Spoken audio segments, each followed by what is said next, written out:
आज की मूवी एक रियल कहानी पर बेस्ड है, जहां एक लड़के ने कबड्डी प्लेयर बनने के लिए अपनी जिंदगी दांव पर लगा दी। अब क्या वो कबड्डी प्लेयर बन पाएगा या राख में मिल जाएगा, देखते हैं आज की मूवी में, जिसका नाम है बाइसन। इसलिए आप वीडियो को लाइक कर दीजिए। हम चलिए कहानी शुरू करते हैं। तो फिल्म की शुरुआत 1990 के दशक में होती है। जापान में एशिया गेम्स का India versus Pakistan kabaddi final match चल रहा होता है। यहाँ फिल्म का हीरो कित्तन खुद को साबित करने के लिए बेसब्री से मौके का इंतजार कर रहा था, जबकि उसके गांव के सभी लोग इस मैच को दूरदर्शन पर लाइव देख रहे थे, ये सोच कर कि कित्तन भी उन्हें दिखाई देगा। लेकिन यहाँ भारतीय टीम का कोच कित्तन को मैदान में उतारने के बजाय उसे सिर्फ एक सब्स्टिट्यूट बनाकर बैठाए रखता है, जिससे कित्तन को गुस्सा तो बहुत आता है, पर वह कुछ कह नहीं पाता। फिर यहाँ से कहानी तुरंत फ्लैशबैक में जाती है, जहाँ हमें कित्तन की कहानी पता चलेगी। हम देखते हैं कि एक गाँव में एक स्कूल में सुबह की प्रेयर चल रही होती है, लेकिन कित्तन क्लासरूम में बैठा है।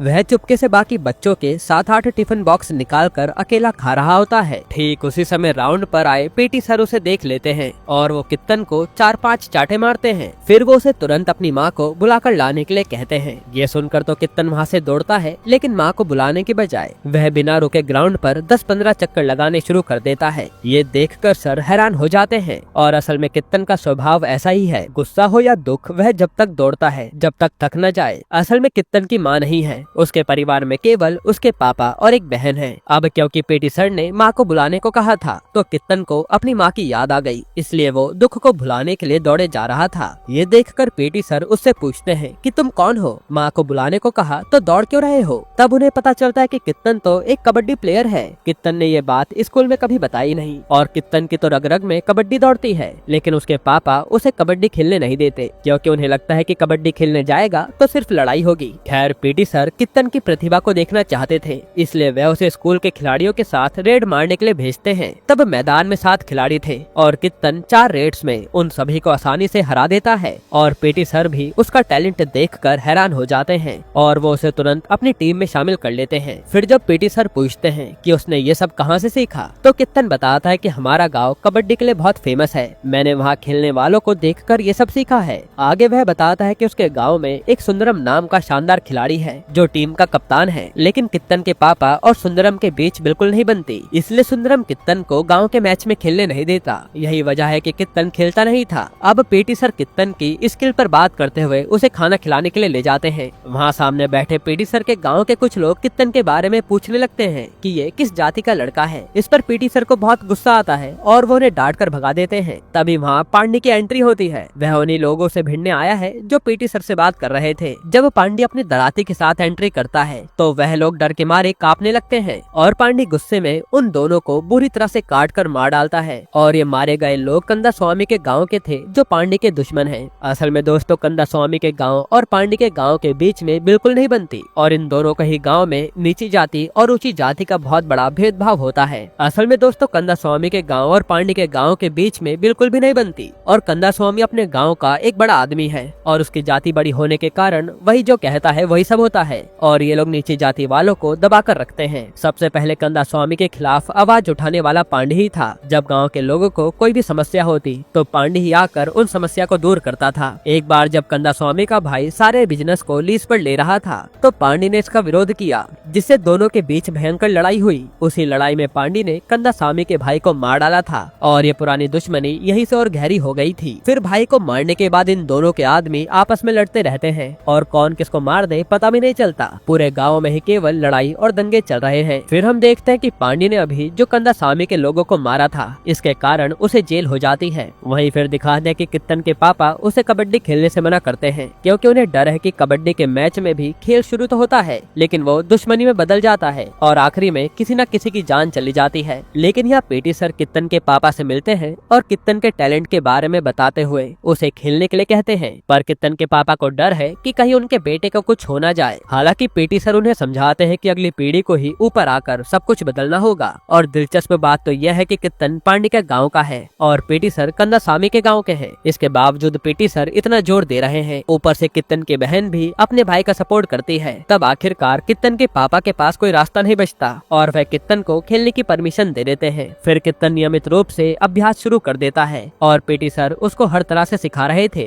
फिर एक दिन कित्तन, उसके पापा और बहन अपनी बकरी के साथ बस में बाजार जा जा रहे होते हैं। तभी बस में उनकी बकरी पास में बैठे एक आदमी के ऊपर टॉयलेट कर देती है। इससे वह आदमी भड़क जाता है और बकरी को लात मारता है, जिसके कारण कित्तन के पापा और उस आदमी की बहस शुरू हो जाती है। तभी वह आदमी कित्तन के पापा पर हाथ उठा देता है और ये देखकर कित्तन का दिमाग घूम जाता है। वो बस में उसी आदमी को पीटने लगता है। तब उसके साथी भी आकर कित्तन को मारने लगते हैं। इस बीच वह आदमी बकरी को काट कर बाहर फेंक देता है। ये देखकर कित्तन को और भी गुस्सा आता है और वह बकरी को मारने वाले और उसके साथियों को बुरी तरह पीटता है। तभी मौका मिलते ही बकरी को मारने वाला आदमी कित्तन को चाकू मारकर जान लेने की कोशिश करता है, लेकिन कित्तन उससे चाकू छीन लेता है। तभी उसके पापा आकर उसे रोकते हैं और उसके सर पर मारकर चाकू छीन लेते हैं। वहीं बस में मौजूद गांव के बाकी लोग उन हमलावरों को पीटकर भगा देते हैं। अब इस घटना के बाद कित्तन के पापा और डर गए थे कि उनके बेटे ने तो चाकू उठा लिया था। उन्हें लगता है कि कबड्डी खेलने से दंगे और बढ़ेंगे, इसलिए वह कित्तन को कसम दिलाते हैं कि वह अब कभी भी कबड्डी के पास नहीं जाएगा। तो कित्तन भी निराश होकर उनकी बात मान लेता है। वहीं इस बात से कित्तन की लवर रानी भी उदास थी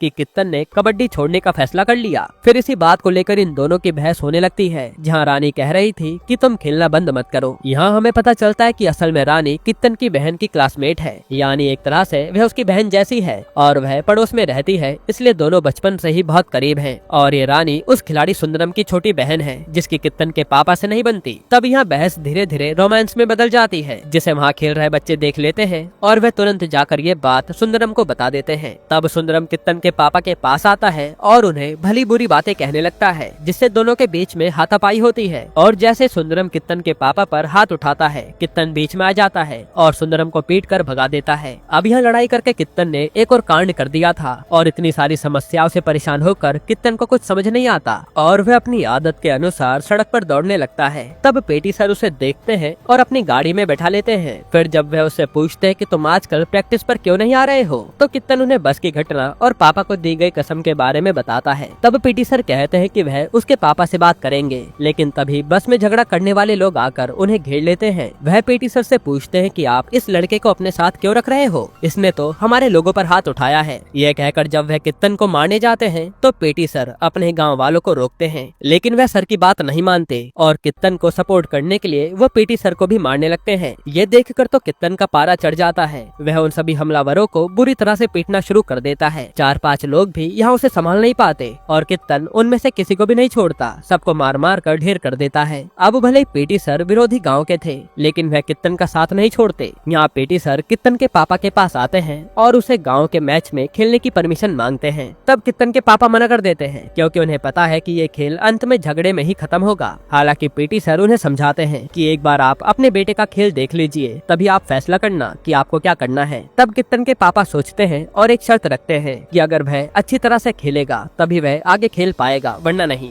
जिसके बाद कित्तन का एक और मैच के लिए नाम दिया जाता है, लेकिन सुंदरम उसका नाम हटा देता है। तब यहाँ कित्तन के पापा हार नहीं मानते और वह किसी तरह झगड़ा करके कित्तन का नाम टीम में डलवा देते हैं। यहाँ सुंदरम को लगता है कि कित्तन को खेलना नहीं आता, क्योंकि उसने कभी खेलते हुए नहीं देखा था, लेकिन कित्तन बेहतरीन खेल दिखाता है और पूरा गाँव उसके खेल को देखकर हैरान था। और ये देखकर कित्तन के पापा बहुत प्राउड फील करते हैं। हालांकि सुंदरम को जलन हो रही थी। यहाँ कित्तन के शानदार खेल के कारण उसका नाम गांव की टीम में भी शामिल कर लिया जाता है और ये कित्तन के जीवन का पहला टर्निंग पॉइंट था। अब वह न केवल अपने गांव में बल्कि आसपास के गांव में भी मैच खेलने जाता है और ये सोचकर कि रास्ते में कोई समस्या न हो, इसलिए उसके पापा हमेशा उसके साथ रहते हैं। फिर हम देखते हैं कि एक तरफ सब ठीक चल रहा होता है, तभी पांडी जेल से रिहा होता है। ये जानकर रास्ते में कंदासामी के लोग उस पर हमला करने का प्लान बनाते हैं। फिर पांडी की कार पर बम फेंका जाता है और कार पुल से नीचे गिर जाती है। तब वह लोग एक और बम फोड़कर वहाँ से भाग जाते हैं, जिससे सबको लगता है कि पांडी मर गया। वही जब ये खबर गांव में पता चलती है तो पूरे गांव में दंगे छिड़ जाते हैं और जिस दिन ये घटना हुई उस दिन पांडी के गांव में होने वाला कबड्डी मैच भी रद्द हो जाता है। वही इस लड़ाई के बीच में कित्तन के पापा उसे बचाते हुए घर ले जा रहे थे। तब रास्ते में बस में झगड़ा करने वाले लोग उन्हें फिर से घेर लेते हैं और वह लोग 7-8 से ज्यादा थे।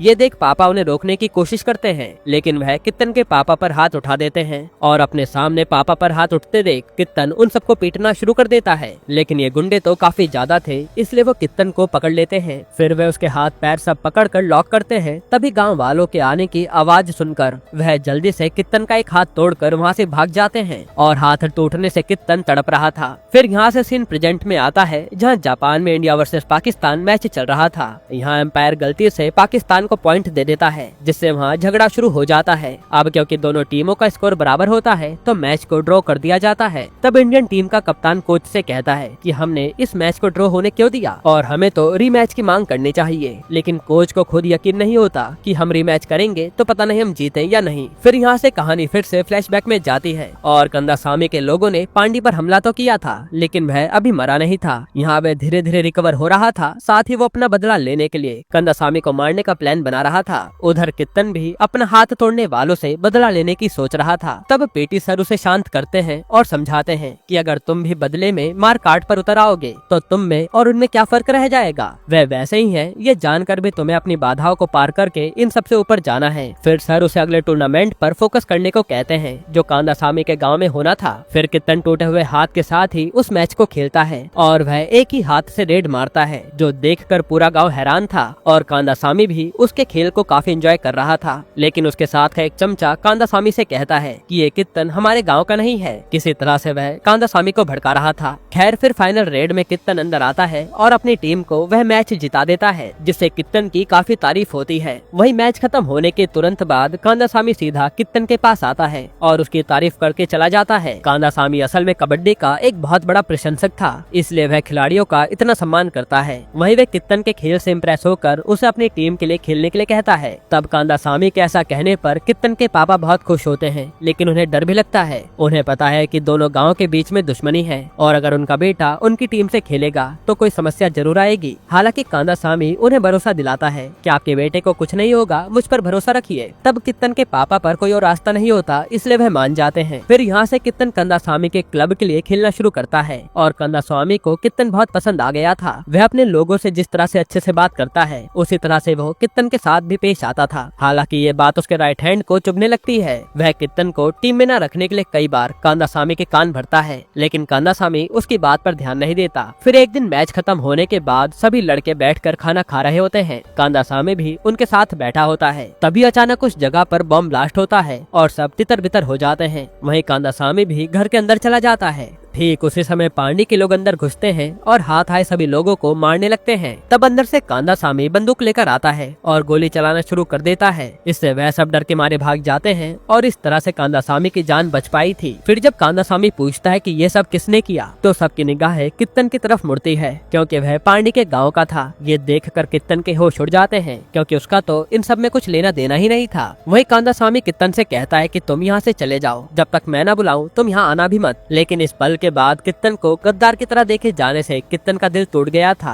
और वह सोचता है कि ऐसे लोगों के साथ खेलने से बेहतर है कि वह कबड्डी को छोड़ दे। फिर कुछ दिन बाद जब माहौल शांत हो जाता है तो कित्तन कांदासामी के पास आकर ये बात कहता है। तब कांदासामी उसे अपनी परिस्थितियाँ बताता है। वो कहता है कि मैं जाति देखकर दोस्ती करने वाला नहीं हूँ। अगर ऐसा होता तो मैं तुम्हें अपनी टीम में नहीं लेता। हमें अपनी प्रतिष्ठा और सम्मान बनाए रखने के लिए कुछ चीजें करनी पड़ती है। वह कभी गलत होती है तो कभी उन्हें टाला नहीं जाता। लेकिन तुम किसी भी समस्या की वजह से कबड्डी मत छोड़ो। मैंने तुम्हारे बारे में एक बड़े क्लब में बात की है, तुम वहाँ जाकर शामिल हो जाओ। फिर कांदासामी उसे भेजते हुए कहता है, अगर तुम कहीं जाकर बड़ी जीत हासिल करोगे तो मैं काफी खुश होऊंगा। तब कांदासामी की इतनी बातों से कित्तन मान जाता है और बताए गए बड़े क्लब में शामिल हो जाता है। फिर उसे वहाँ अच्छी पहचान मिलती है और कित्तन अगले स्टेट लेवल मैच के लिए दिन रात एक कर देता है। हम देखते हैं कि कित्तन बहुत मेहनत कर रहा है। तब कोच आकर बताते हैं कि स्टेट प्लेयर सिलेक्शन लिस्ट में उसका नाम नहीं है, जो जानकर उसके होश उड़ जाते हैं। फिर जब ये बात वह अपने पापा को बताता है तो उसके पापा उसे दिलासा देते हैं कि हमें तो संघर्ष करके ऊपर उठना है और खुद को साबित करना है। तुम इसके बारे में ज्यादा मत सोचो, बस अपनी पूरी ताकत लगा दो खेलने में। फिर अगले दिन सिलेक्शन मैच शुरू होता है और अपने पापा की बात मानते हुए कित्तन मैच में पूरा जोर लगा देता है और उसका खेल देखकर कमेटी के अध्यक्ष भी हैरान हो जाते हैं। उन्हें कित्तन का गेम पसंद आ गया था।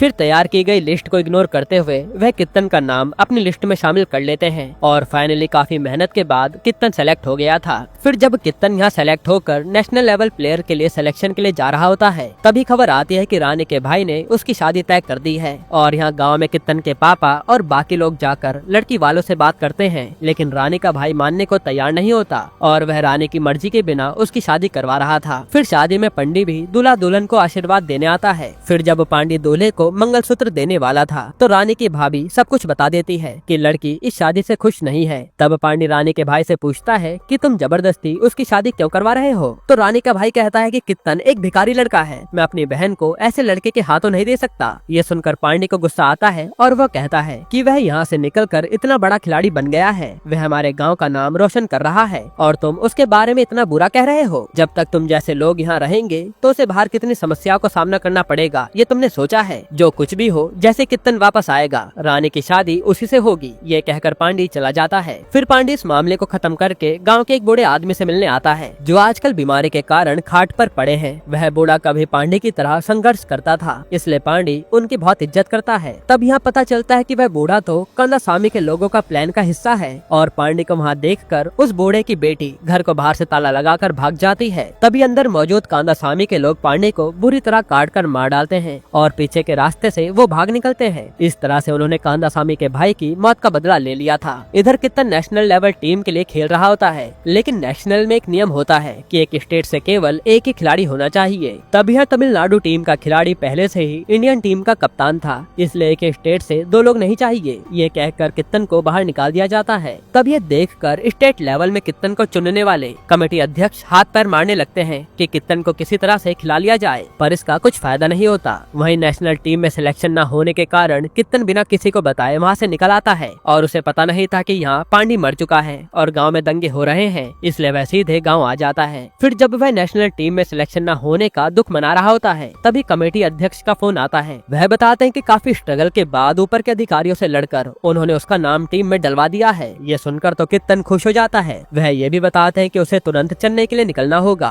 क्योंकि कल जापान में होने वाले एशिया गेम्स के लिए टीम रवाना होगी। अब यहाँ गाँव में दंगे हो रहे थे, लेकिन कित्तन इस मौके को छोड़ना नहीं चाहता। तब कित्तन के पापा तुरंत उसके कपड़े, पासपोर्ट सब पैक करना शुरू कर देते हैं। फिर जब वह चेन्नई के लिए निकल रहे होते हैं, तो गाँव के दंगों को रोकने के लिए पुलिस की एक टुकड़ी आती है और पुलिस एक बड़ा कदम उठाती है। अब यहाँ सिर्फ कंदासामी बचा था, इसलिए पुलिस उसका इनकाउंटर कर देती है, जिससे सब शांत हो जाएं। और असल में कंदासामी की जगह का पता उसके राइट हैंड ने दिया था, क्योंकि उसे पसंद नहीं था कि कंदासामी कित्तन को अच्छा मानता था, इसलिए उसने कंदासामी का काम ही तमाम करवा दिया। इधर कित्तन को चेन्नई भेजने के लिए उसके पापा चुपके से गाँव से निकलने लगते हैं और साथ में उन्होंने चाकू भी ले लिया था। फिर जब वह धीरे धीरे खेतों के किनारे से जा रहे होते हैं, तो वहाँ मौजूद पुलिस वाले उन्हें देख लेते हैं और रात के समय बाहर घूमते देखकर वह उन्हें चेक करने लगते हैं। तब पुलिस वाले कित्तन के पापा की कमर में चाकू देखते हैं, तो उन्हें लगता है कि ये किसी को मारने आए हैं, इसलिए वह उन्हें पकड़कर पीटने लगते हैं। यहाँ कित्तन के पापा कितना भी कहें कि उनका बेटा कबड्डी प्लेयर है और वो जापान जा रहा है, लेकिन पुलिस उन्हें नहीं छोड़ती। तभी पुलिस की एक और टीम आती है। उस टीम का एक कांस्टेबल कित्तन को देखकर पहचान जाता है कि ये तो स्टेट प्लेयर है। फिर जब पता चलता है कि कित्तन जापान में मैच के लिए जा रहा है, ये जानकर पुलिस वाले ही कित्तन को अपनी जीप में बैठाकर बाहर भेज देते हैं। फिर सीन फिर से जापान में जाता है और यहाँ इंडिया वर्सेस पाकिस्तान का फाइनल मैच चल रहा है, लेकिन इंडियन टीम के कप्तान ने कोच की बात न मानकर रीमैच की मांग कर दी थी। तब हम देखते हैं कि फाइनल मैच में समय खत्म होने वाला है और पाकिस्तान 3 पॉइंट से आगे है। और सबसे बड़ी बात तो यह है कि कित्तन और कप्तान दोनों आउट होकर बाहर बैठे हैं। तभी इंडियन टीम को 1 पॉइंट मिलता है और कप्तान खुद अंदर जाने के बजाय कित्तन को अंदर भेजता है। अब समय खत्म होने वाला था और भारत को एक ही रेड में 3 पॉइंट चाहिए। तब कोच चिल्लाते हैं कि तुम अंदर क्यों नहीं गए, इसे क्यों भेजा?